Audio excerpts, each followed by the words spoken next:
Oh, I'm ready when you are. Cool, cool. What's up, world? My name is Corey State Trapping. Thanks for stopping by. Trap Talks is where we discuss the intersection of culture and tech. And today I got the honor of interviewing Kahlil Martin. He's a multi-time founder, Oakland native or Oklahoma City native. We'll Yeah. figure that out Yeah. later. He done it all, as we would say, right? Formerly worked at Facebook as well, and currently has his own startup, Khalab, Collab, yeah. which is a co-working marketplace where people go to engage with the community, but also to get access to a host of co-working spaces around the country. Today, you all are launched in Houston, Austin. Yeah, we have Houston, Austin, a few in Florida, and then New York. Okay, okay, cool, cool. So, anything you want to add to the intro? Oh man, I think that stuff is pretty good. That's the main things about me, man. From working engineering to working as like program management to having a marketing agency to having a studio myself, like a co-working space, like a physical location, and Okay. now building like the tech platform. So I definitely think each part of the journey is like a different part. Yeah, yeah. So, when I met you at your event, this is Afro Tech. You had one of the Afro Tech side events. Yeah. Definitely popping. And I really like respected how you commanded the room. When you was walking through the crowd, you saw people weren't really paying attention. You just walked through the crowd. It was like, hey, you want to listen to me? And then we've had other conversations. I'm like, wow, this guy's very like, I think you're like a perfect mix of like extrovert, introvert. So how do you turn it on and off? Like when do you decide like, all right, I'm going to be extrovert today? And then the next minute you're like, you know what? I want to be introvert today. You know what? That's crazy that you've noticed that because that definitely is like how you can sum me up. Is like I'm very much introverted, very much to myself. Just in certain settings, I think like business settings or when I'm like public speaking, like it's easier for me to just like turn on the like extrovert. Like, hey, let's talk to everybody. Right. I used to grow up having like a pretty mean stuttering problem. So like imagine me every single word I'm saying, I'm like stuttering, you know? So I think because of that, I just grew to be like extroverted, introverted whenever I need to be. And now I'm like, it's just I just turn it on and off, you Yeah. know? Yeah. So what did you do to get over your stuttering? Man, I think I didn't really do anything in particular. I just remember there was one specific day when I was growing up. I'm gonna tell the story. I'll tell it, but essentially, I had a group of me, two of my friends. We were at a pool. We were in like middle school. No, we were high school, like sophomore, freshman year. Probably freshman year, right? Freshman year, it was summertime, and they was like, "Hey, let's go talk to these girls." It was three of them, three of us, and they picked me, the person who stutters, to be the person to go up and approach them. And that day, when I approached them, I didn't stutter at all. I said whatever I had to say. I didn't stutter. We ended up getting their numbers or whatever, you know? But that was like the day when I was like, I don't have to stutter anymore. And I just stopped stuttering. So that is the story. Pickup line you use? Huh? You remember the pickup line you used? I don't even think I used a pickup line. I think I was just like, hey, my name is Khalil. What's your name? Like, I don't even think it was like a pickup line moment. I think it was really just me speaking, you know? Yeah. So you grew up in you was born in and somewhat raised in Oakland, right? Yeah, I was born in Oakland, probably till I was about like 7 or so. Oh, Then okay. I moved to Lawton, Oklahoma. It's a town in Lawton, Oklahoma. It's like 90,000 people or less type of thing. Yeah, yeah. So how far is that from Norman? Probably about like an hour and 30 minutes south, southwest. Yeah, because Norman is it's a college town, right? Yeah, Norman is OU. That's right before you get to Oklahoma City. Yeah. The reason why I know Norman is because I used to when I worked at Yelp, they would have us call different areas around the country. Yeah, And so that was the first place they had me call when I started. It was, I guess, for like getting reps in. yeah. It was Small world. small world. Yeah, that's the only way I know I've ever heard of Norman. Only other city I know of is Oklahoma City. But I drove through Oklahoma before, and it's like very flat. It's like Very flat. Like no tall buildings, no anything. Yeah. nothing.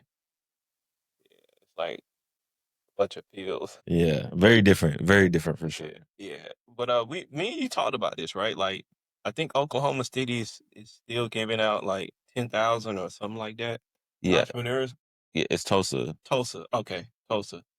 So why not just go to Tulsa? You know, I think it's one of those things where I think the timing has to be right. There was a time when I first started Khalab, I did apply for an accelerator program that was in Tulsa. Didn't end up getting it, so, Yeah, the Lord had other plans. But I think it's one of those things where, like, the time is right. Like, if I went there, it'd be to, to grow, of course, a business. Right now, I think Houston is a growing market, and yeah, I have a following here, so it's yeah, been easier to kinda grow and expand and get more exposure and awareness here. yeah, yeah. So I love Houston. Like my city when I grew up, it was like I grew up all black. So it's like Houston reminds me of that. But Yeah. what are some things that makes Houston special to you? Man, so for one, like I said, I didn't grow up with any tall buildings or anything like that growing up. So coming to Houston to me is, oh man, this is like TV. So I think that's one. But I think the diversity is really cool here. I never forget my first day in Houston. I was a mechanical engineer. I just got this new apartment, and first day, I seen, like, a Lamborghini pass by when I was looking outside the window, Right, like, right. my balcony, and I was like, "Man, that's so cool." So, I think just some of those things, like, kinda sparked my interest being here, and as I was starting to meet more people, it's a very diverse city, and then there's opportunities here because I feel like it is very popular for oil and gas, but there's other markets that are still emerging. So tech is still emerging. The creative film industry is still emerging. Like there's different markets that still are like Right. freshly can be like untapped. So I think that's Yeah, cool. yeah, and I'm seeing more health tech here too. Hmm. Like I don't like I think Houston. I think Houston's good for like restaurant tech. Like there's so many restaurants here. Like if I Yeah, had it's a Food like City. yeah, it's food city. Like if I had a restaurant app or something, I would want to start it here because there's so many restaurants, right? And they all struggle. Most of them struggle with generating leads, right? So if you could build like a marketplace for them, what I mean? Yeah, No yeah, pun intended. yeah. Um, but yeah, so you went to college here, so that's how you came here. No, I went to college in Oklahoma. I went to Oklahoma State University. Okay, okay, okay. So what happened was it was 2020. The pandemic happened. Yeah, I had a job lined up here in Houston as a mechanical engineer. It's like for oil and gas company. It was Kiewit. They're a pretty big oil and gas company. So yeah. I literally came down here, got an apartment, and they were like, "Yeah, we're gonna work remote." And so I spent my first 6 months in Houston, like literally just in my apartment. Wow. So yeah, so when did you move here? That was what 2020, which month though? June, July 2020. Oh, I graduated May. well, Texas never shut down though, so Yeah, but I mean, but they was like, we're working from home, so yeah, yeah, yeah. Because the reason why I asked is like, did you well you weren't here long enough, but I remember when I was in the Bay when they shut things down, it was like ghost town.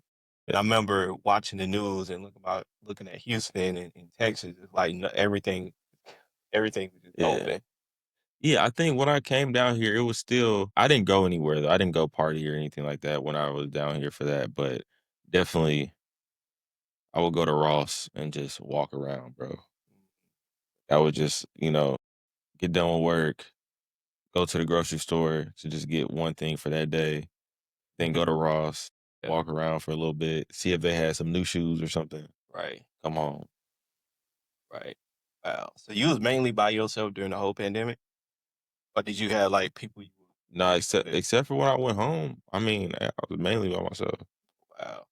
My group only child though, or technically I have a sister, but she's older, so it's like, Yeah, I mean, isolation wasn't too bad, but I think definitely I realized I crave being around people, yeah. and so that's even how I got into doing like co-working or, going to coffee shops. Is because once the world opened back up, I started going to coffee shops to just like sit and be around people, and so it's almost like an evolution of every single thing that like happened to me in the very beginning of my corporate quote unquote corporate career or whatever led me to understand and see things from a different lens now.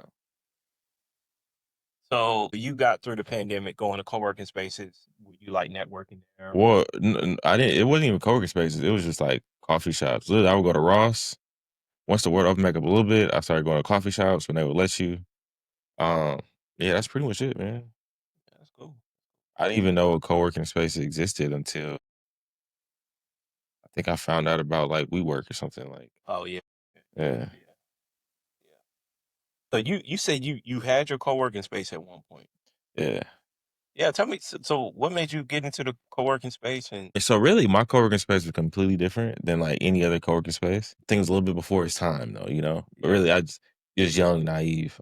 But essentially, what happened was, I had this 4,000 square feet building. One room was a co-working space because I think it's everybody needs a space to work, and I had like computers there with all the equipment. Because I remember one year when I was in college, my computer broke, so I always use the library computer, so I made sure the computer's there.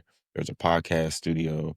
There was, like, a photography suite in there. There's, like, a super open 2,400 square foot, like, natural light event space, right?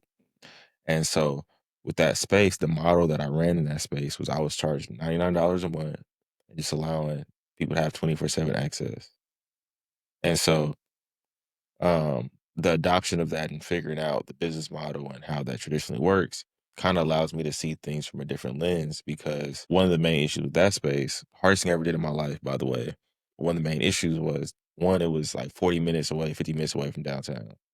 So people would drive 40 minutes to the space and, oh man, I love the space. I love the concept, but it's far, too far for me. And then also too, just targeting the right demographic, knowing, having the right type of events. Like I was experimenting in real time, being like the real test dummy to the business model I have now. Because it was 5 different rooms, but I gave people credits in order to access spaces in the room. So if you expand that to what I'm doing now, I'm basically doing the same exact thing, Right. except instead of it being 5 spaces in one building, it's spaces in different areas of the city. Looking back at it, right? What are some things you think you probably would have done differently if you had to do a co-working space over again? Yeah, if I had to do it differently again, one thing, location. I would put it in like a very good location. Two, I would want to have a coffee shop inside of it. Mm. So that way there's like steady traffic. And like Right, if there's a day when there's no money flowing in, there's some money flowing in. right. The number three, I would dedicate some spaces for office space.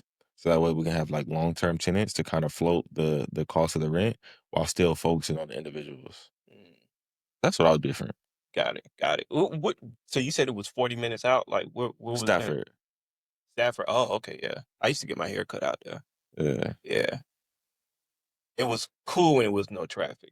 Yeah, when there's no traffic, it's always 25 minutes. When it's traffic, that's an hour. Yeah, yeah, And now yeah, imagine people coming up from the north, from different areas. It was like, man, this is like kind of far.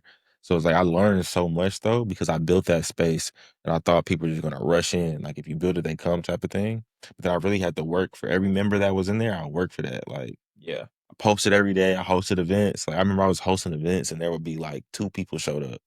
I remember one time I was hosting an event, it was 2 people showed up, and I kept being like, "Yeah, there's more people on the way. It's just the rain." And nobody ever showed up. But I was like, "Dang, they've been here for an hour waiting for more people, and nobody showed up."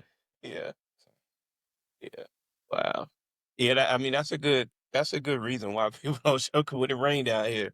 I wouldn't rain. Yeah, people. Don't people stay put. Yeah, Yeah, 'cause they drive pretty crazy out here. Yeah. You say you was the only child. Well, you weren't the only child, but you basically grew up the only child. yeah. How do you think that that impacted you socially? I think socially, I got really comfortable just being by myself, Yeah. being in my own head. So because of that, I think I create my own worlds in my head. Like I'm able to like I can just be by myself. So that's Right. really cool. I think also it kind of forces you to be kind of either you are in your shell. Once you get out of your shell, you have to be really confident because you're like solo dolo. And so I think as times progressed, I've been able to get out of my own shell and be like true to who I am, be confident and stuff like that. Yeah. So yeah, Yeah.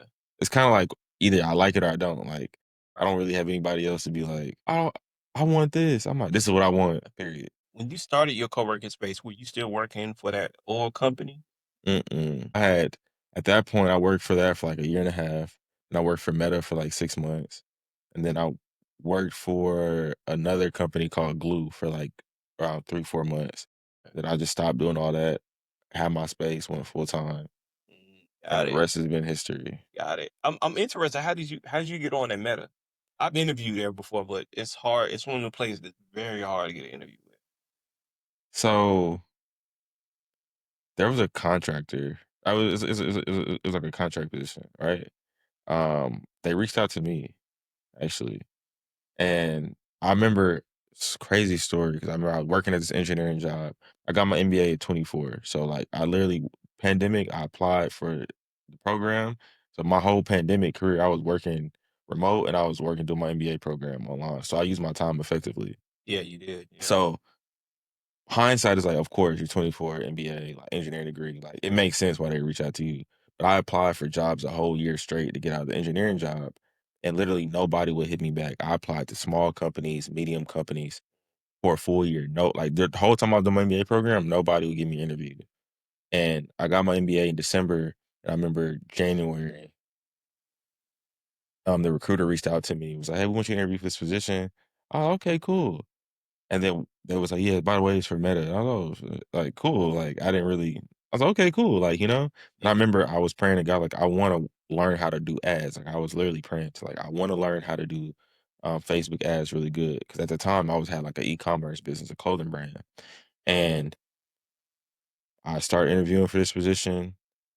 They were like, "Yeah, by the way, this is for shop ads for Facebook." So I'm like, "Oh, wow." Like, I literally prayed for this, and the people that's gonna teach me how to run ads are literally the source, you know? Yeah. The very first interview, a guy was super cool. He's from New York. He was like, we was talking. I was talking, what I was telling my experience, my background. I was like, yeah, I do entrepreneurial stuff. Like, I sold T-shirts. I did all this type of stuff. And I was like, yeah, I have an engineering degree. He was like, oh man, I have an engineering degree too. And then like we bonded over the fact of like starting engineering and like deciding that we didn't want to do it. And so he basically told me every single thing I needed to say for the next interview. He was like, "This is what you need to say to articulate your transferable skills."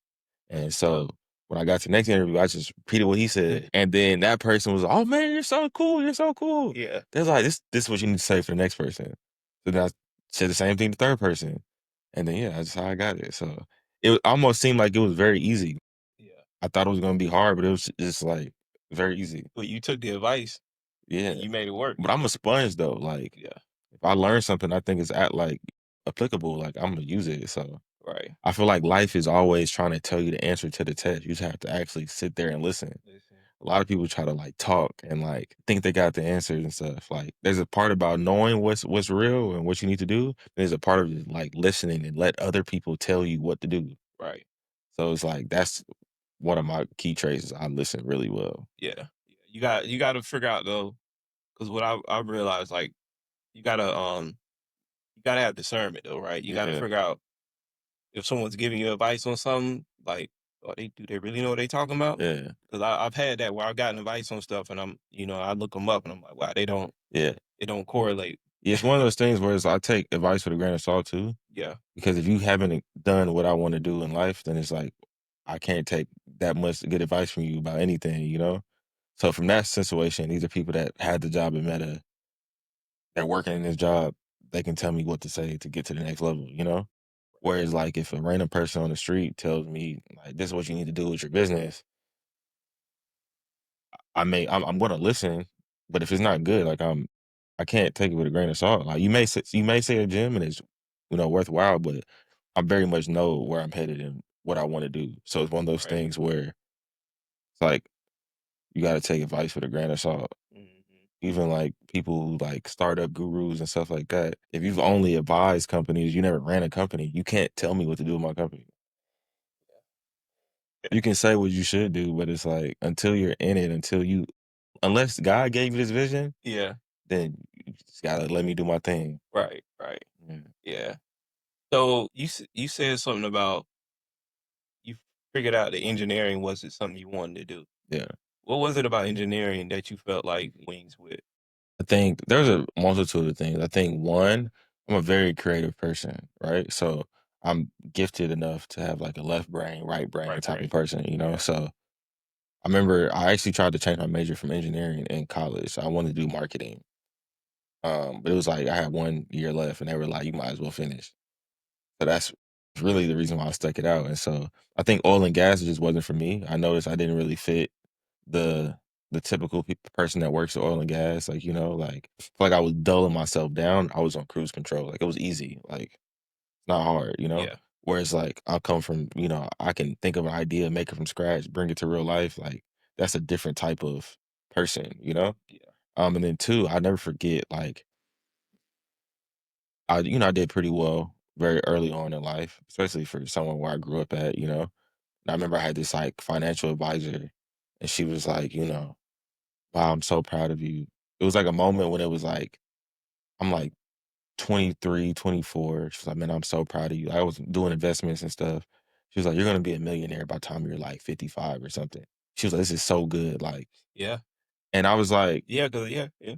and I was like, dang, I want to be a millionaire now though. And then when I started like evaluating how to get there, I'm like, unless I do something now and switch up the whole program, Yeah, I'm gonna be 50.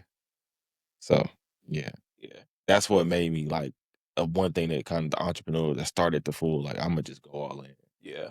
Yeah, I was going there's a couple things I wanna ask you, but where did you think you got your entrepreneurial spirit from? Is that something that runs in your family? I know your parents moved from Oklahoma to Oakland. Or no, Oakland to Oklahoma. Yeah, Yeah, yeah, I mean, I think that's something. It's a family thing, you know.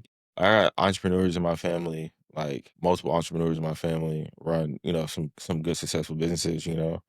Even my mom, like, I think, she wanted to be a fashion designer growing up. So I think it's just something that, like, is in our, like, family bloodline. yeah, yeah, And I feel like I'm one of the ones that's, like, gonna, like, see it fully through, if that makes sense. yeah, yeah, yeah.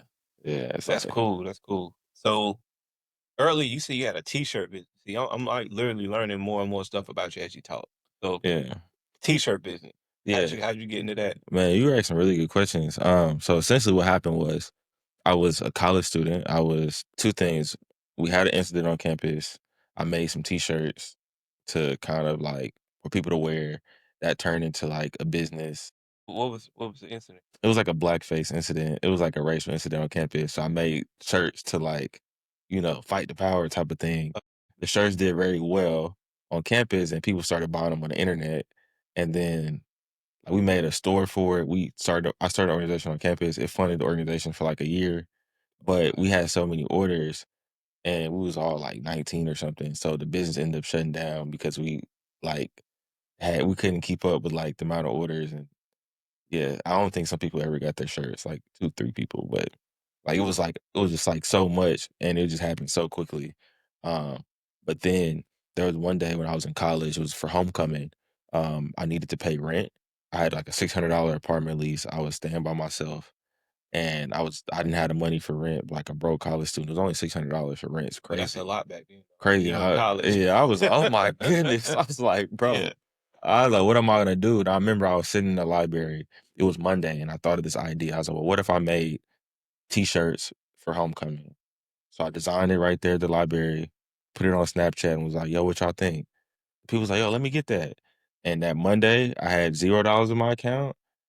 Friday was homecoming. I had like $2,000, $3,000 in my account, and like people bought them up, and like I remember it was so much to where I had like my like fraternity brothers like in my crib.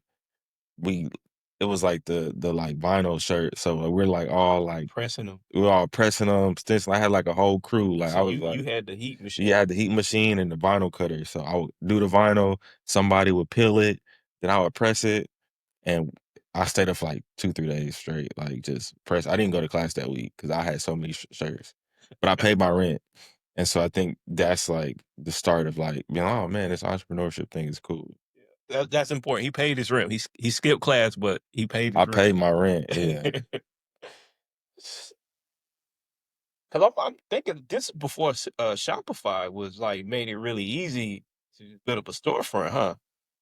So you just had like a website with a PayPal link on it or something? No, for homecoming, I was selling off of Snapchat.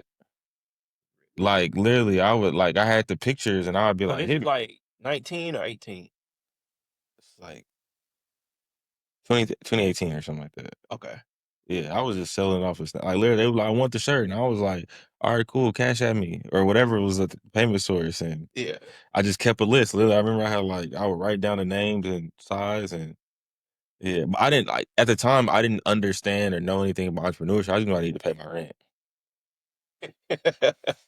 That's crazy. 'Cause the reason why I like to think about why I'm asking you the year because I'm a techie. Oh, So it's like I remember what platforms are being used at that time, yeah, right? So it's like Snapchat was I think was just kind of coming into its own at that time. yeah. I don't think they no, they didn't go. I don't think they went public at that time, but they was like really Yeah, I mean, I was heavy on Snapchat in high school, so this was, like, probably, like, yeah, yeah. college this is Did Yo college. Gotti come up with that line? Snapchat me that was that in 2018? I don't know, I Yeah. don't remember, that's so crazy, I'm thinking about it because it sounds so like, "Yeah, this is what I was doing." Yeah, cause it's funny, cause I mean, I used Snapchat, but not really. Yeah, I was mainly on, like, Facebook and IG. I'm a little bit older than you, obviously, but, yeah, man, that's cool. That's cool. Like, you was just in a paper yeah. Snapchat. I remember too, the shirts, they started at $20 when I first did them, and then by the end, it was, like, $50 for a shirt. Oh, yeah, Like, by Thursday or Friday, I was like, 50, 60. and it was buying them. People was buying 'em. I remember this one girl, her mama got mad at me because she was like, "I wanted to buy a shirt and you went up in your price by $30." And I was like, "Supply and demand." You talked to her or y'all was on No, I was in we Snapchat? was in person. We was in person. It was she was a friend. She was a friend. And I Yeah. remember her mom, she's like, "My mom wanna buy a shirt." And I was like, "Yeah, it's like 50." She was like, "I bought mine for 20." I was like, "Supply and demand." She was like, "You're not supposed to do that." I was like I was like, Wow. That's crazy. That's crazy. Um, I don't know what other hustles did you have in college? Was that the main one? I mean, yeah, I did T-shirts, graphic design, I cut hair. Um, I worked at the library, I worked at the gym. Yeah, You doing it all. Okay. Yeah. Yeah. College, man. I'm college days. I know what it's like being a broke college kid. It ain't no joke. uh, I took this so I was taking this marketing class and the journalism school and then I was looking at books because those books used to be like very expensive yeah, depending on and so I found the book I needed. They were selling it at the bookstore for like 150. I'm like, I'm not paying for that. yeah. And then I went online to Amazon and they were selling the books for like $2 a pop. Yeah, that's how it works. So I looked, I'm like, I just bought 10 of them. Mm, So my mom thought I was tripping. She's like, why are you buying all the same book?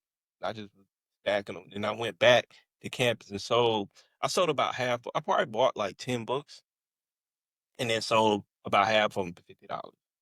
but man, Yeah, that's I won't really trying to like knock people over the head. 'Cause I was like, I ain't gonna charge 100. But I'm like, let me just charge. And then I'm trying to think, what did I post? That's part. I think we was using Blackboard at the time. blackboard, yeah, Yeah, and I think I probably was in there like, "Hey, I got this book we need for $50." And he was like, "Yeah, I'll take it." yeah. I'm in my class, giving the book. Ended up dropping that class though. Hey man, it pay off. Yeah, yeah. And one of my projects I wrote about thug motivation 101, the recession. It had something to do with the I think they told us to like what write an article or write um an analysis of something that explains the importance of advertising. I Mm, related to like Doug motivation and how he talked about a recession because at the time we were in a recession. mm. This is this is '09 actually.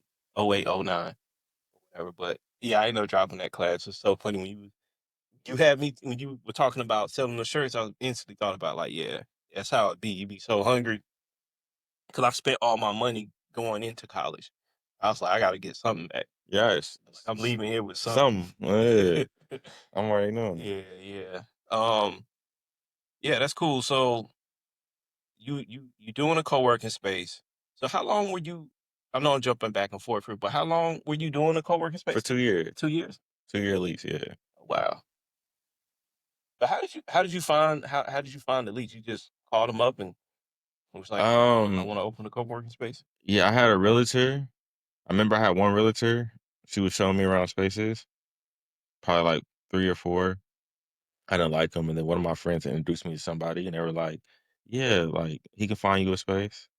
And then he just called me one day and was like, "I got this space for you." I told him what I wanted, Yeah. and I went there, I was like, "Man, this is dope. I think I like it." And so I just signed the lease. Yeah, yeah, Naive though, naive, but yeah, that's how it happened. yeah. Wow. So, I mean, it was pretty I feel like it was a pretty cheap lease though, out being out there in Stafford. Yeah, I mean, it was 4,000 square feet. The rent was 2,800. So, mhm, it wasn't bad. Oh, that ain't too bad. Yeah, it ain't too bad. Yeah, yeah. And that was like what, 24? I was 20. I just turned. I was 25, 26, 27. Oh, okay. Yeah. Cool, cool. So, what was it what was it when you decided like, "Hey, Imma close this co-working space and move on to something new?" Well, it was so the lease was for 2 years. So the lease was coming up. And I remember in 2024, the end of 2024, probably like around October, I was okay, cool. If I'm gonna keep this space running, something has to work. Like I have to figure something out how to keep it sustainable Right, right. to sign another lease. So either I'm gonna have to get an investor to invest in my vision for another space, or I'm gonna have to find a cheaper space, or I'm gonna have to do something. And so I remember I almost quit actually. It was November 2024. Man, I was like, man, I'm done doing this. Like I was trying to figure out how to pay rent. It was like hard. And I was like, I'm gonna post one more video. And if this video don't work, then I'm just gonna figure out how to close it. I ended up posting the video like 10 o'clock at night. 20,000 some people like viewed it and like thousands of likes. And I'm like, this is so cool. It's so awesome. So I was like, all right, cool. I'm gonna keep going. Then I kept going. And then in November, I was like, I'm really done for real this time. And then there was like 10 people that came by for a tour in one day. Like I was like, man, this is so great. Like I love the space, but it's too far. Yeah, bro, I want to shoot my podcast here. I'm thinking about doing it in 3 months. So it was nothing that was like right then and there to pay the rent. I was like just defeated. And I was like, man, this is too much, you know? Like I can go back and work corporate and make six figures and be comfortable. And then I never forget, like the idea just hit me for the idea for the platform in November. And, it kind of was in the back of my mind for a few months for November, December, January came around. And in February, the bug hit me again, February 15th, 2025. And I just stayed up 2 nights in a row from 7 p.m. to 7 a.m. and just built the first version of it in 2 nights. That's dope, that's dope. One of the things that I noticed that's, like, really hard when you, like, going through your entrepreneurial journey, how do you balance you need money, but then you got prospects and they don't wanna buy now, but you don't wanna Yeah. come off like being thirsty. You Yeah. know what I'm saying? Yeah. And So, like, how do you 'cause I'm in sales, right? So yeah, it's like, when you are in sales and obviously working for another company, you got quota. It's not those customers' responsibility for you to hit quota, that's your that's sure. responsibility. Yeah. So, like, how do you juggle that internal inertia, like, "Man, I need money now," versus making sure you're not alienating, like, potential customers or, like, prospects Yeah. towards I you? think then it was very hard, and probably because I didn't understand what runway was. Like I started that space with $20,000 and that $20,000 went away like the first month. So then I spent that whole 2 years bootstrapping, like just figuring out how to pay by any means necessary, of course, Yeah. legal, but like just like figuring it out. So I think now I understand what they mean by like runway, right? And so Mhm. being able to, I literally just made a post about it, how like if you think you see all the like if what you see is all you see, then you really see nothing at all. And I think like that's the thing that's part of the entrepreneurial journey I'm at now is that realizing that I'm planting seeds that with a 2 year like continual motion towards this goal, this it'll grow like a bamboo tree. Where I think in the very beginning of my entrepreneurial career, everything was so down, down, down, down. Mhm. So now I'm at a point where I understand, like, okay, cool. I can buy myself 6 months of living expenses, rent, or whatever. I can build this business from a comfortable mindset, from a mindset of like, not like I need it now, to like, okay, we're gonna do everything we can to get it now, but we can be strategic and know that if I work this partnership with this organization and it takes 2 months to implement, that's okay because that partnership can give me thousands of people. Whether if I'm only looking for now, now, now, I'm gonna get one person at a time. Right. Right. It's like interesting stat. I remember reading, and it was saying that most of your successful entrepreneurs are like in their 40s or like 50. Do you think it's because of what you learned?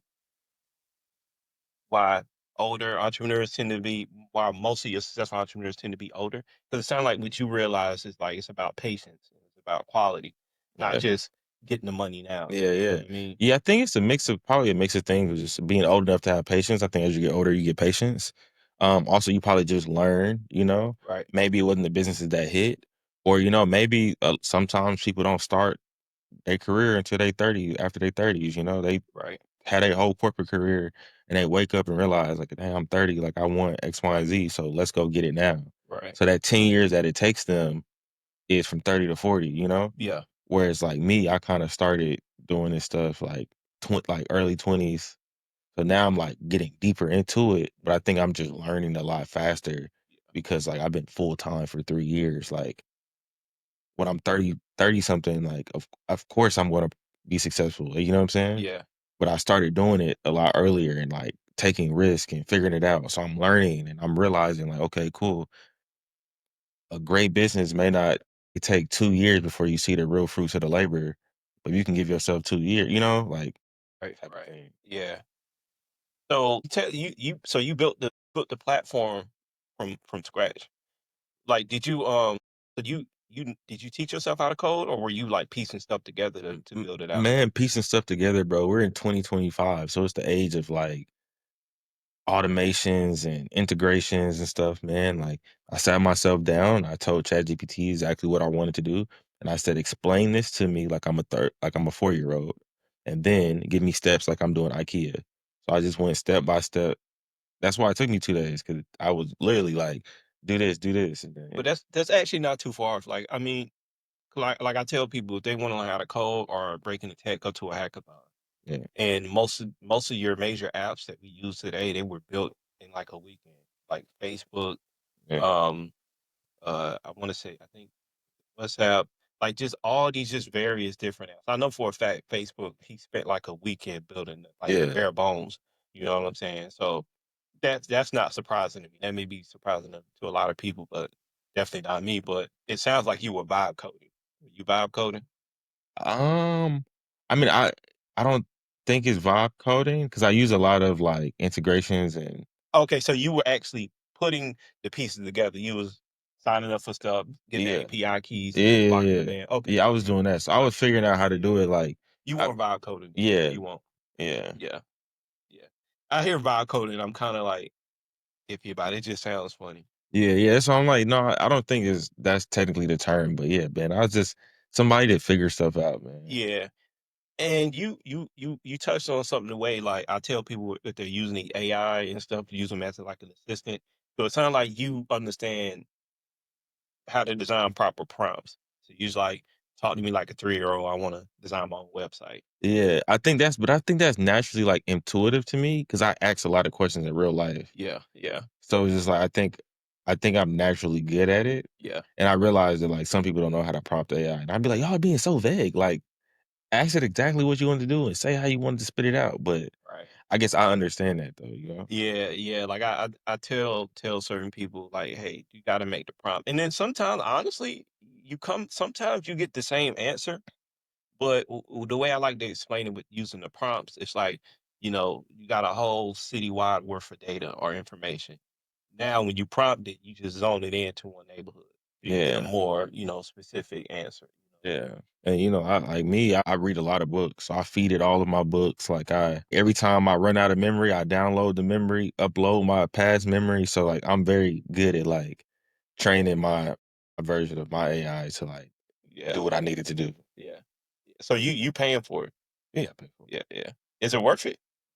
I mean, I would say it's worth it. I mean, I don't know how far or how fast I've been able to grow compared to some whatever, but Yeah, I use a lot of AI though. So yeah, yeah.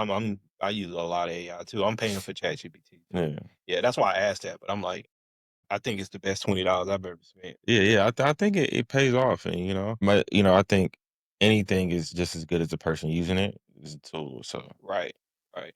Like I was talking to a realtor, and the realtor told me something, and then I searched it on ChatGPT. I'm like, wow, this person doesn't know what they're talking about. yeah, yeah. And especially too, like you can like download books about real estate, and feed it and then ask it specific questions, knowing that like it knows information of the book now, you know? So it's like there's all the different things. Yeah. It's kind of funny to me because I'm like, so I'm a millennial, right? So I remember when the two-way, the pager, I remember when track phones became a Yeah. thing. So I remember how it was where you had to go to the library to find this info. And I remember when AOL came along and made stuff easier, but it's still always doing your own research. And so now with AI, it's like people are like, yeah, you don't have to do your own research. But then I'm like, you still should do your research. It's just that now, let's say it takes you 4 hours to do the research some stuff, instead of instead of you having to do an additional 4 hours, now you just do 4 hours. Yeah. And the AI is just taking you over the top. Yeah, yeah, man. It saves so much time. Save you so much time. I look at it as like it's like it's a huge like efficiency boost. You know what I'm saying? Like like I love using it for stuff that I already have researched. You know, because it also gut checks me. You know, right? Because it's like I think I know this, but then I ask it something, I'm like, wow, okay, Yeah, I think it's about time to go. nah, I know it ain't. What time is it? It's 5 o'clock. Dang, They close at 5. oh, we lost track of time. Let's talk more about your company in like 5 minutes, then we can just wrap it up. I can edit this part out. Okay, cool. Yeah, so how did you get your so you built in a marketplace, right? With Yeah. Airbnb, you know the Airbnb story? Yeah, yeah. Yeah. So they got kicked off Reddit. Yeah. They were growth hacking Reddit, and they basically were had a sales team or customer sales reps act like they was normal people, but they was referring people saying, hey, you put your place here, put it on this platform, you do really well. Yeah. What's the growth hack that you're coming up with Man, for your platform? that's good. That Reddit one is good. I would say like right now, um, we're attacking apartment complexes. Okay. So we just did one, the first thing, conferences. So Afrotech was here, so we ran like an Afrotech special to get like people from Afrotech. Then also we're partnering with apartment complexes because that's where our target demographic lives, you know? So we're like going to the apartment complexes that it costs a certain amount to live there. It's in this specific area of the city. We know for a fact that like if you work here, you make this amount of money, or if you live here, you work. If you live here, have this specific amount of money, Yeah. and you probably value a specific type of thing. So we're going straight to the source and doing apartment complex partnerships. Yeah. It's like do like activations in their space and then giving them discounts. So that's like one of the physical work growth hacks I've seen in the city that I've been like experimenting with is just like figuring out any type of way to get customers, you know? And then using leveraging people that already have communities, you know? Like I can empower somebody else's community with our network. So like you already have 10,000 members and you have this membership, we can, give you a license to use our network for your membership. They don't even know that it's powered by us, but now it makes your White label. membership better. So it's kind of like space as a service, like literally. Yeah. I've had this discussion with like people. I remember the founder. I didn't have a discussion with the founder, but Buffer is a social media automation app. Yeah. And he wrote an article about how do you build a marketplace. And one of the things he said was you focus on one side of the market first, and then you let the other side build the other side. Yeah. Right? What are your thoughts on that? Do you think like Well, see, so now we talk about earlier how it's like patience, right? yeah, So the more patient I am, I can just build up this huge supply of spaces and then market to the consumer. Like we have all of these spaces, right? yeah, But being that I was bootstrapped and I was full-time entrepreneur, it was like, okay, let me go get some spaces. Let me go market to the people. Now market to the people, get some money. So now I'm gonna go get more spaces, you know? So I've been playing this ping pong effect, but I think it's very valuable, I guess in the very beginning to really supply and demand, right? hmm The way that we got demand was start by hosting events, partnering with different spaces, hosting events, gathering people. And then I'm telling them, like, hey, we're building this marketplace, building this marketplace. I know we only got 3 spaces on the platform, but keep coming to the events, keep coming to the events. So I'm like, showcasing. So now we have more people that are paying attention to awareness. So now it's easier to get spaces because spaces want to be featured. They want to get seen by people. So it's one of those things where it's like I kind of had to go back and forth to get a little bit of traction. I think it's very key now to just focus on like have two people focusing on two different sides of the marketplace instead of like when you're solo is hard, Yeah, but when you have like a team, all a right, lot you focus on people, all right, you focus on spaces, you know? yeah, yeah. I know we short on time, but what do you want people to do with your app? I mean, one thing I want you to do is like if you're an ambitious person, if you know that, you want to be the best version of yourself and you want to be connected to people that are doing the same thing, then, we're building this membership for you, right? That's number one. And then number two, we're providing access to the best spaces to get work done. Literally, we're on a mission to find the best spaces. Even the space we're in right now was a really great space. Right. So that way you can do your best work, but then also we're connecting you to the people to do your best work. So when you combine those two things, it's like a no-brainer. If you're listening to this, it sounds like something you want to be a part of, then I think it's like go to joinkhalab.com. Check me out. Yeah, yeah. We gonna have that link down there. And what's the name of this space? I want to shout them Uh, out too. it's called Build Edo. Bill Edo. So Edo is East Downtown. Yeah. If you're not from Houston, if you're from Houston, just we in Edo, East Downtown. But yeah, man, like I said, when I first met you that night at your event, I was like, man, this guy, you got that sauce. Yeah, I really, like I say, man, a lot of people, and I'm not gonna call out anybody in particular, but we know who they were. Everybody just naturally just stand where they are talking, and then they hope people are paying attention. You just grabbed a mic, yanked it, and I remember you was walking, and there was like a group of ladies talking, and they had their back turned towards you, or whatever. You're walking, and you was talking, and the old girl turned around. She turned the opposite way you was walking. See, and then she turned around, and we was all listening and stuff. I'm like, oh, he got it. And the crazy thing is, you didn't even walk that far. You walked from like, I don't know, from like here to there. Mm. But it was so powerful. Now that just showed me like, yeah, I gotta bring you on. I knew the way you come in the room. I was like, yo, you got something special in you. So I definitely appreciate you giving me the time and do this interview. Yes, sir. And yeah, we're gonna wrap this up. This is again Corey Stay Trapping with Trap Talks, where we discuss the intersection of culture and tech. Hit up his app. I'm gonna have the link down below. And thanks for joining us. Peace. Oh, for sure, man. It was good. Yeah.